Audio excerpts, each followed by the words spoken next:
কেমন আছেন সবাই? আশা করছি ভালো আছেন এবং সুস্থ আছেন। এই তো দেখুন, আজকে ব্লগটা শুরু করছি। বিকাল থেকে কত বড় একটা মাছ এনেছে। ওজন কত রে? 8 কেজি। তো এটা দেখুন, দুইজনে মিলে কিন্তু মাছ টেনে বের করা যাচ্ছে না। টেনে বের করা যাচ্ছে না।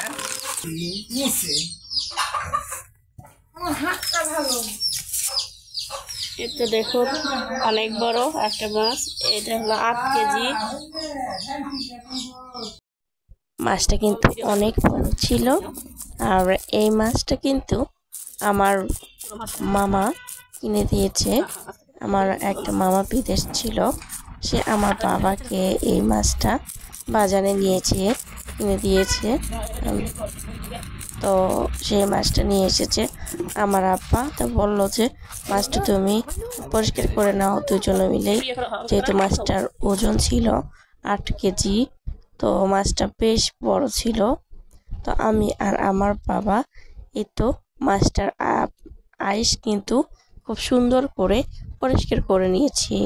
তো এখন তারপরে পাতা দিয়ে একটু মাছটা ঘষে নিচ্ছিলাম, যাতে করে মাছটা আরও চিকচিকে হয় এবং আঁশগুলো উঠে যায়। এই তো আমাদের পরিষ্কার করা হয়ে গেলে আরেক পাশে আমি আবার বললাম যে পরিষ্কারটা করে নেই। ওপরে একটু কালো কালো ছিল, সেগুলো পাতা দিয়ে ঘষা দিলে উঠে যাচ্ছিল। তো তারপরে মাথাটা দুইজনে মিলে কিন্তু কাটতে হচ্ছে। আর এই তো দেখতে পাচ্ছেন মাছটা কিন্তু প্রচুর পরিমাণের বড়। তো এই জন্য শিল দিয়ে কাটাগুলো কেটে নিচ্ছিল আমার বাবা। তো মাছটা কাটার পরে আমরা একটা জিনিস দেখতে পেলাম, সেটা হলো মাছের ভেতরে কিন্তু পেটে প্রচুর পরিমাণের ডিম ছিল। তো আমার বাবা মনে করছে এটার ডিম ছিল না। তো কাটার পরে দেখা গেল মাছটা কিন্তু অনেক ডিম ছিল। তো ডিমওয়ালা মাছ কিন্তু অতটা স্বাদ হয় না। তো এই মাছটাও কিন্তু ভালোই লেগেছে। আর মাছটা টাটকা ছিল, ফ্রেশ ছিল, সেজন্যই কিন্তু মাছটা রান্নার পরে খুবই টেস্ট হয়েছিল। তো এখানে কিন্তু ডিম বের করতে পারলাম না, সেজন্য মাঝখান দিয়ে এভাবে করে ছুরি দিয়ে কেটে দিচ্ছিল আমার বাবা। তারপর আমি বটি দিয়ে এই মাছটা পিস পিস করে নিয়েছি। এই তো আমি এখন এইটুকু বটি দিয়ে কেটে নিচ্ছিলাম, যেহেতু বিকালবেলা এই মাছটা এনেছে। কাটতে কাটতে কিন্তু আমাদের সন্ধ্যা লেগে গিয়েছিল। তো এই তো পেটির কত বড় বড় হয়েছে পিসগুলো। আর মাছের পেটিগুলো এখানে প্রায় হাফ কেজির বেশি মনে হয় ডিম ছিল।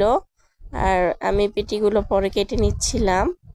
তো সন্ধ্যা হয়ে যাচ্ছিল আর মাগরিবের আজানও কিন্তু দিয়ে দিয়েছিল। তো আমি কিন্তু খুবই তাড়াহুড়ো করছিলাম তো মাছটা কাটার জন্য। মাছটা কাটা হলে কিন্তু তারপরে আবার রান্না করতে হবে মাছটা ধুয়ে। তো এখানে দেখতে পাচ্ছেন মাছটা কিন্তু কাটা প্রায় শেষ হয়েছে।